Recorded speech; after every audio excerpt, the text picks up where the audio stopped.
welcome you here. We've got Amy Butterworth, who we're thrilled to have. Amy Butterworth has been a long-time friend of Social Club and through Social Minds as well. Amy's a former HR director and an expert in organisational and people change. She's worked with many individuals, teams, and organisations around how do you bring around behavioural change in order to spread that through organisations and what they do, working across the private sector, public sector, and the third sector as well. So hopefully lots in there for all of us, and should be really interesting. So without much further ado, Amy, I'll hand over to you. Thanks, Mark. Good morning, everybody. Good to be here. Thanks for having me. So nice to see all your faces. As Mark said, my area of specialism in terms of my consulting work is OD and change.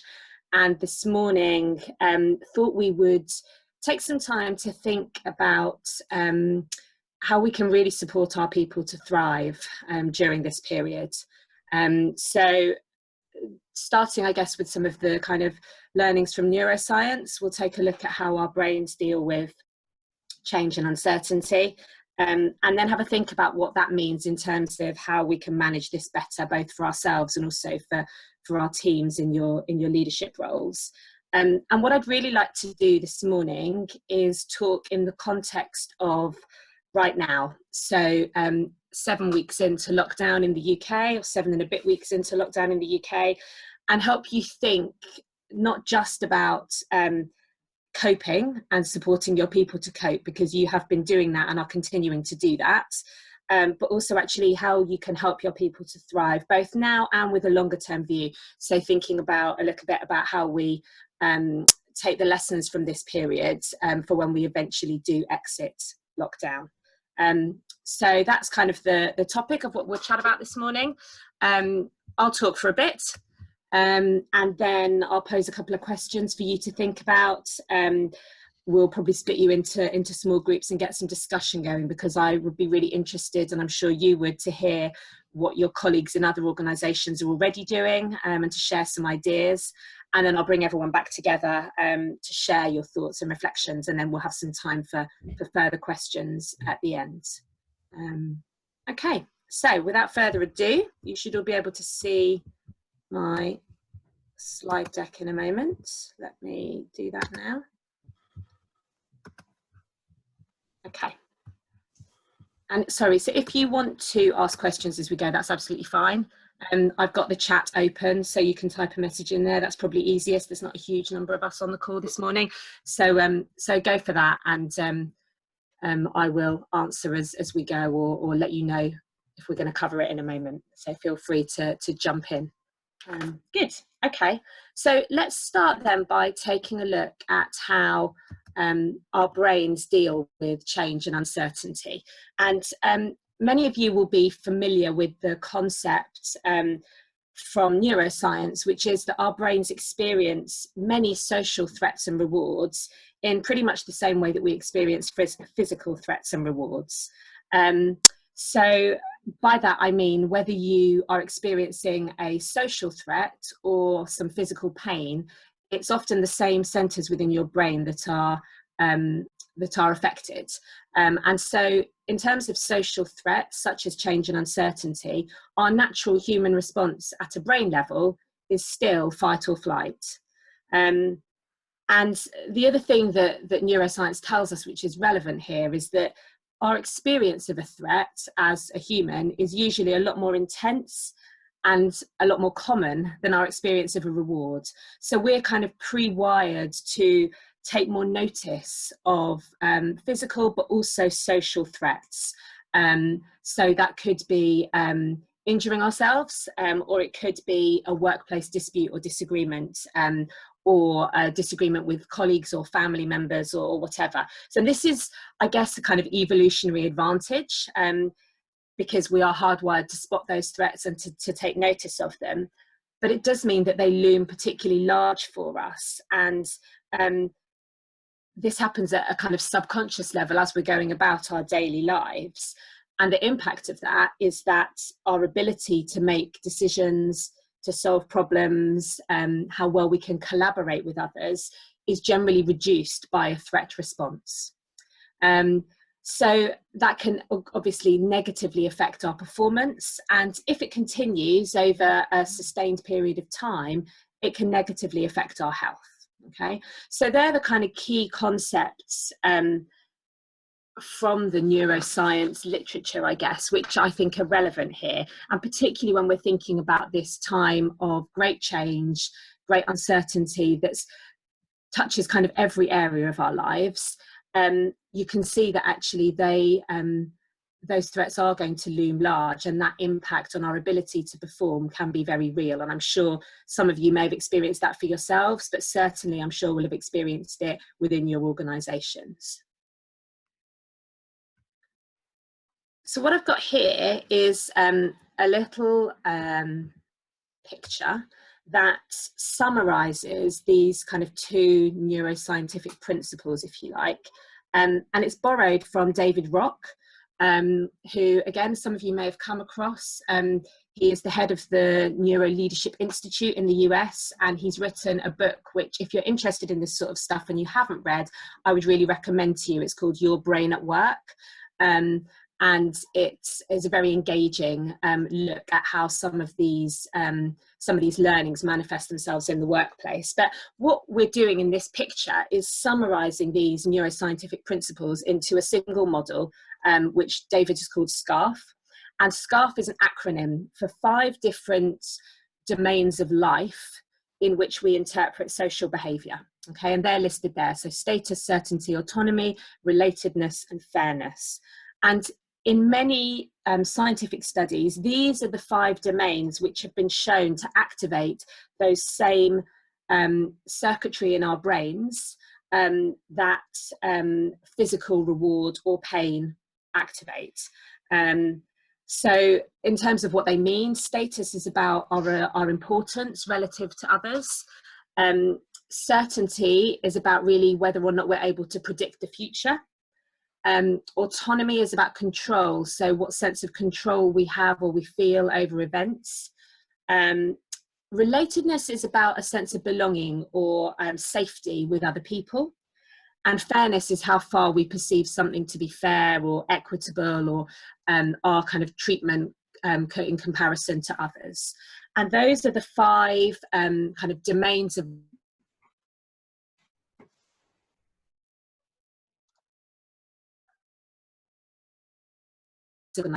is critical in terms of whether we experience a threat or a reward. So I'd like you to pause for a minute and just think for yourself and your own experience at the moment, and the kind of, I guess, specifically your own experience of the pandemic situation so far, and tell me, maybe using the chat, which of those domains, there might be 1 or 2 in particular, do you feel that you've experienced most threat within? So what have you particularly experienced as stressful or as threatening? Is it your impacts on status or autonomy or relatedness? Which are the ones that have felt most live to you at the moment? Okay, so I'm starting to see some answers come through, and there's a definite theme. Certainty, many of you are saying certainty, and then there's a couple of others in there: fairness, relatedness.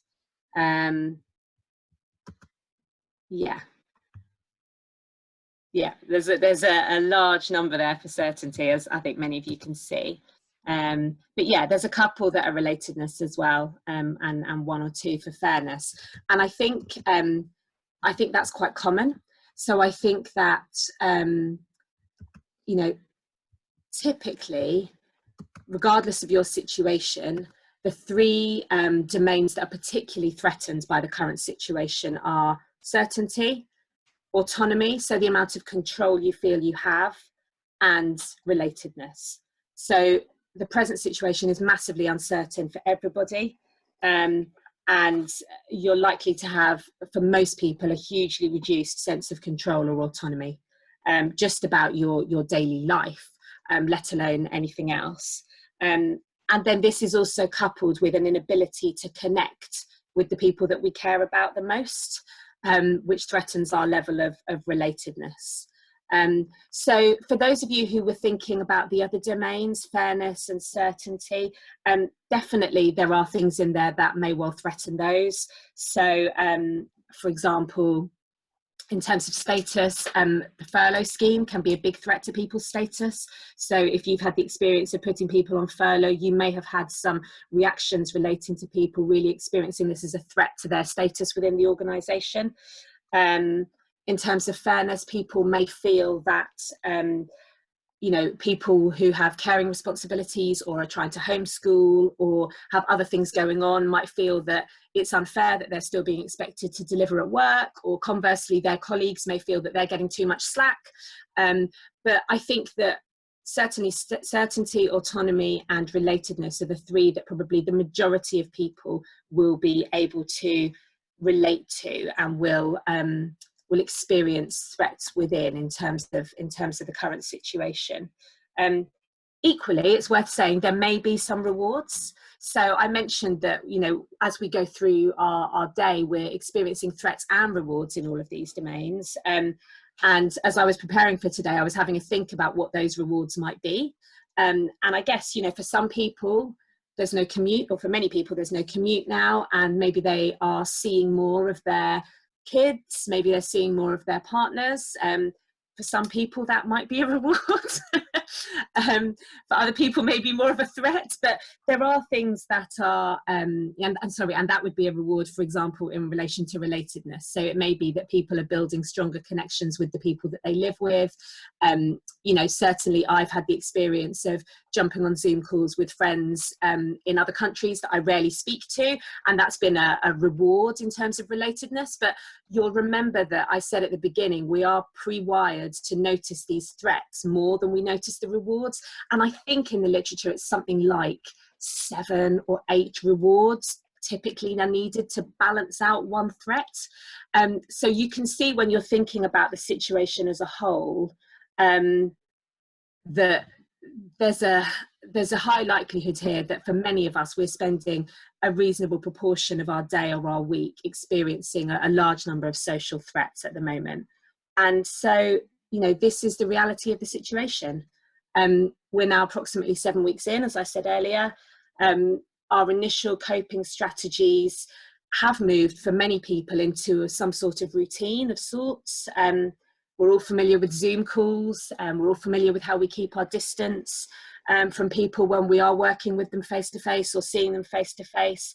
And I think now is a good time, because although there's some evidence of some easing in the restrictions, I think everyone's kind of realizing that we're in this for a good while now. We're in this for a long haul. So now is a good time to take stock and think about, if we know this and we understand that this is what's going on, how can we really support our teams to thrive over the coming weeks rather than simply surviving? And how can we use this understanding that we're talking about this morning to do that? So 2 things to talk about.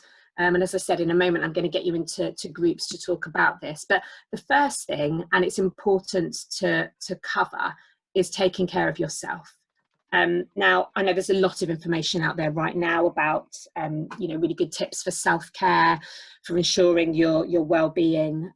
Some of you may well have attended the Social Club webinar last month with Simon, the Chief Exec of Mental Health First Aid. But it is important to, especially as a leader, to make sure that you are taking care of yourself. So how do we do that? The first thing is about knowing yourself, paying attention to your physical and mental cues. So you'll know what your stress responses are.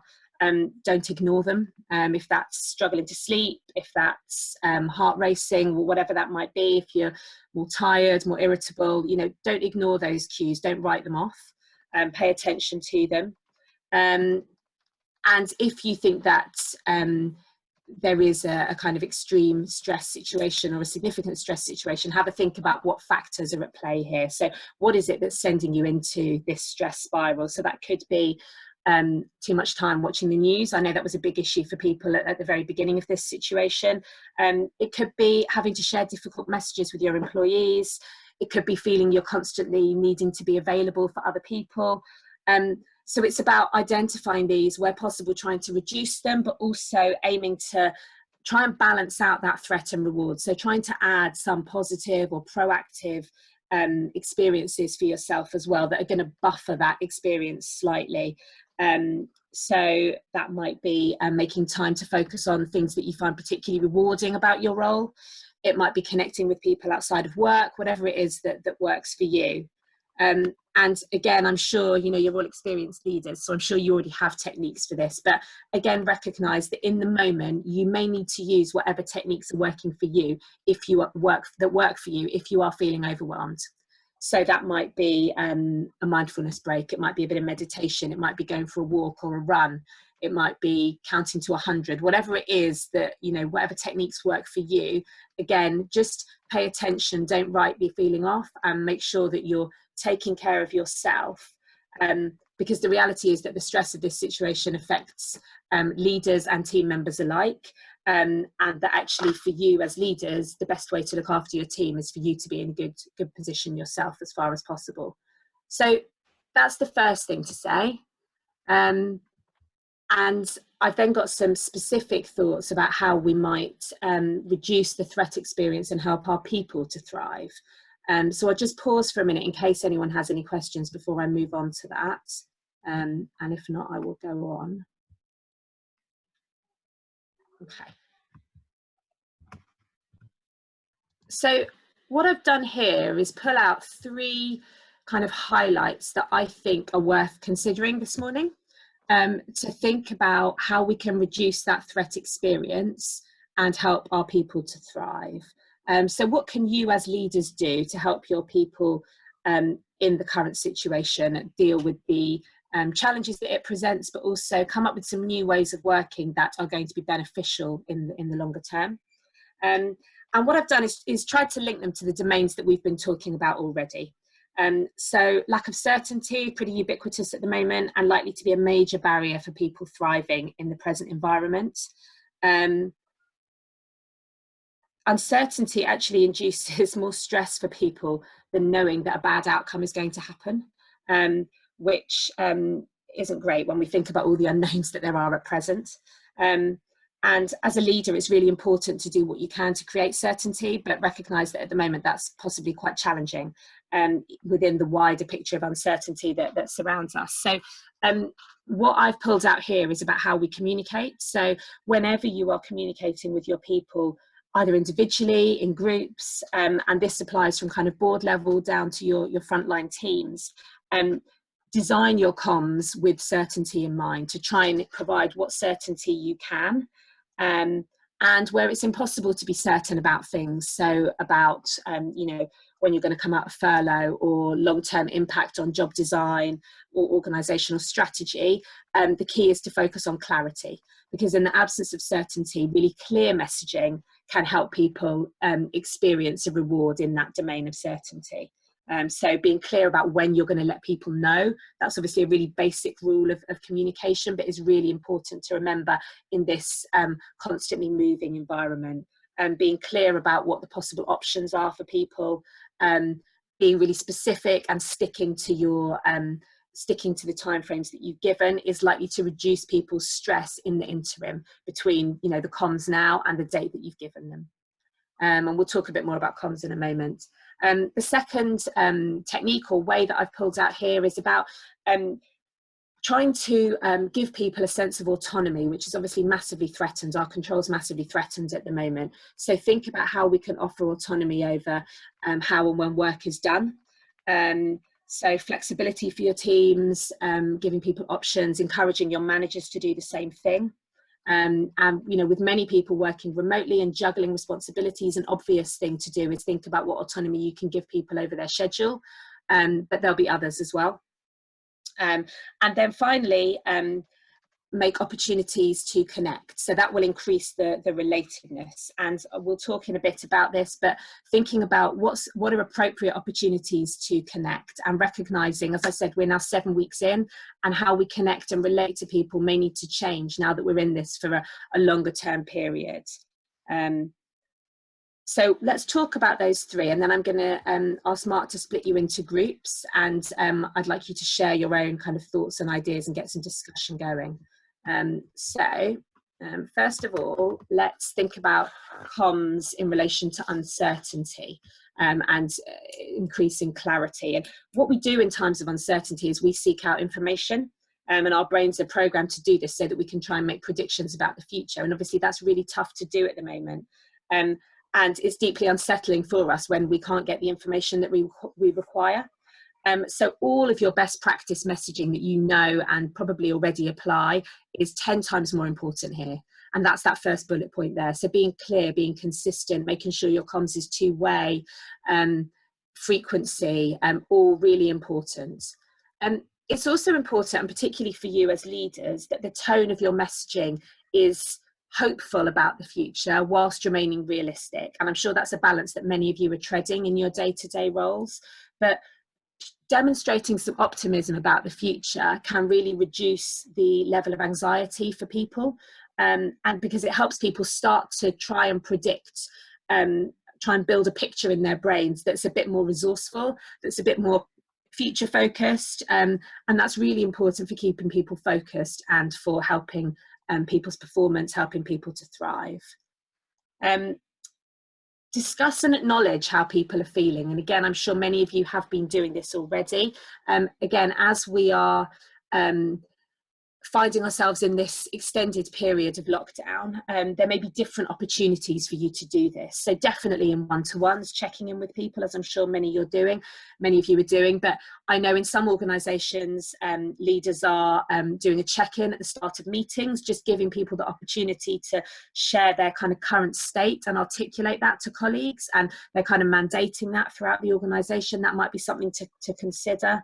And recognise that the level of uncertainty for people is changing as lockdown progresses, as maybe some restrictions start to ease, and that actually people are going to experience that differently. So some will experience it as a reward, some will experience it as a threat, and your comms may need to start to be a bit more nuanced now that we're through that initial peak or the kind of panic and initial response. So again, I can think of another client where they're starting to shift their comms. So originally they were doing I think initially daily and then bi-weekly briefings, whereas now instead they've reduced the number of formal briefings, and they're kind of supplementing these with times that they're available, so kind of surgeries or Q&A times for the people that feel they need to connect and ask questions and find out more. So you may want to take a look at your pattern of comms and think about, does that still fit? Is there anything that I want to tweak or change now that we're in a different kind of holding pattern, I guess, with this lockdown? Okay, thinking then about autonomy and the level of control that we have. Again, recognise individual differences. So everyone's experiencing this differently. Our home situations vary. Our caring responsibilities vary, and people generally just have different preferences for how they like to do their work. And for some people, that will be more or less negatively impacted by the situation. This is an opportunity for us to be flexible and also compassionate as leaders, giving people freedom to make choices about where they work or when they work, certainly, how they work, who they work with to some extent. So give employees the control that's possible given your role, given your organisation. So definitely schedule, as I mentioned earlier, is an obvious one for many people. There may also be options to give people around what work they're doing, the responsibilities they have within a project, how frequently they interact and how they want to interact. So think about who's getting the airtime or the attention if your teams are now working remotely, for example. So we've known for a while that introverts' voices tend to get overlooked in a group setting face-to-face. Maybe this is a good time to experiment with moving towards some different ways of working. So, you know, you don't want to kind of necessarily replace a load of face-to-face meetings with a load of virtual meetings. Is that our kind of default setting? Is there a better way that might work for us? You know, you might want to shift, for example, from brainstorming to brain writing. So brain writing is where you ask people to come up with ideas independently and then submit them for discussion, rather than always having a virtual or a face-to-face meeting in the first instance. And that is a different way of working that might leverage different people's strengths. Think about the competing priorities. You know, you have competing priorities, everybody is, and interruptions are really intensified during this situation. That distracts us. It takes us longer to get back to the task at hand. As leaders, I think one of the most powerful things you can do is role model how you're dealing with interruptions. So if you're dealing with your interruptions calmly, compassion for yourself, recognizing it's a difficult time, and if you're articulating that, you know, I didn't get as far with this board report as I'd planned to because, you know, my kids needed something, or my Wi-Fi connection dropped out, or whatever it might be. That's role modeling a way of working for people that can be really powerful and can help people be more resourceful for themselves when they're dealing with their own interruptions. And then finally, thinking about relatedness. So we know that this is a key factor in helping your team to thrive, in building resilience. Our social networks help buffer us against stress. And many organisations have now turned to video technology, which is a crucial tool that people are using to keep connected. Having face-to-face time virtually is really important to maintain a sense of relatedness, of belonging. But, you know, we're 7 weeks into this now, and, you know, the experience of virtual tech fatigue is very real for many people. It may be because, you know, it's a different experience, constantly feeling you have to look at the screen, you have to concentrate harder because we're lacking the non-verbal cues. The conversation doesn't flow in the same way. You know this, you're experiencing this on a day-to-day basis. So again, this might be a good time to take stock about how you're working within the organisations, and, you know, think about, does every meeting that we're holding virtually need to be virtual? Have you, you know, put some guidance out there in an informal or formal way, whatever's appropriate, but about, you know, let people know it's okay to have your video off. Some of you've got your video off today. That's great. You know, if you're making notes, if it's easier for you to concentrate on what's being said by not having your video on, then do that, as long as you're not speaking, for example. Think about how you chair meetings. You know, do you have a clear agenda? I know an organisation that I'm doing some work with has a system which seems to work quite well for them, which is a green card and a yellow card. And that enables people to, you know, they put a green card up if they want to make a new point. They have a yellow card up if they want to add to an existing point. That helps the chair. It also means that you can get a kind of more equitable distribution of input from people. Consider how available people are. So is it a good time for people, as well as, you know, it's easy to contact people, but is it a good time for them? And just make sure you're building in pauses and time for reflection and insight as well, either during the meeting or regrouping again afterwards. That's going to give people the opportunity to consider, to mull over the issues, particularly important for people who value reflection time. And then my final thought on this is around what I've called here on the slide, organised fun. And again, you know, many of you within your organisations will have put measures in place, you know, virtual pub, you know, coffee break at 11 o'clock every day, weekly tea and cake sessions. And they can be a really helpful way of keeping staff connected. However, again, you know, we are a chunk of time into this now, and it may be time to just have a think about what other ways are there that you as leaders can build relatedness amongst your people. So do those virtual meetups suit everybody? You know, it's going to depend what else they're juggling. If you're giving them more autonomy over their schedule, does that still fit?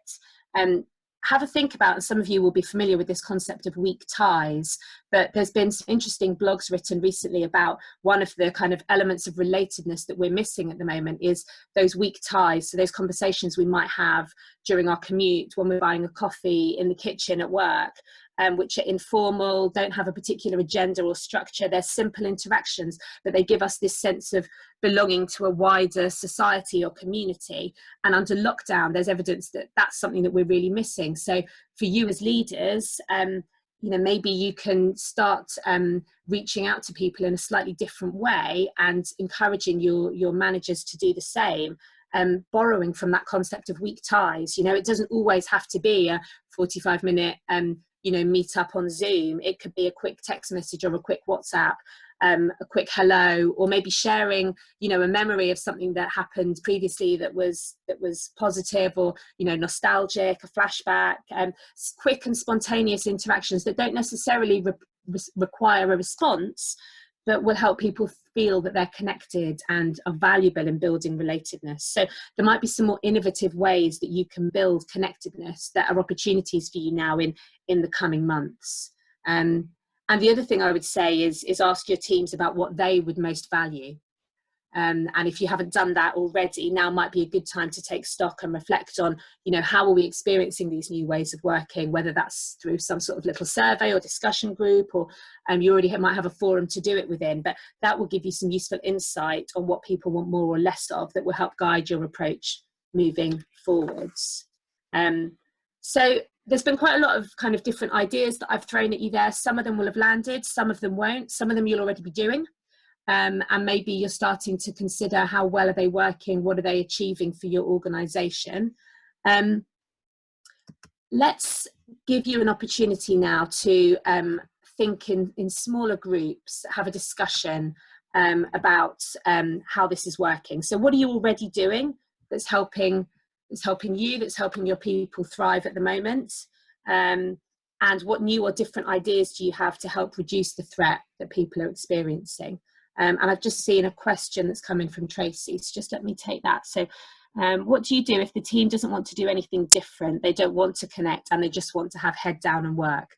Yeah, so that's a good question. So there may be some people for whom it's all too easy to just put your head down in this situation, and actually they're not really feeling the need to build that relatedness. And I think you know, to a certain extent, you can understand that there will be individual differences in the level of relatedness that people want and need. But that might be where some of those less formal little check-ins that I mentioned might be valuable. So, you know, you're letting people know that you are thinking about them, that they're still part of the team, but you're not necessarily placing a huge burden on them to join kind of organised gatherings. That might be a way to try and connect with those people on a slightly different level and see if you get a response.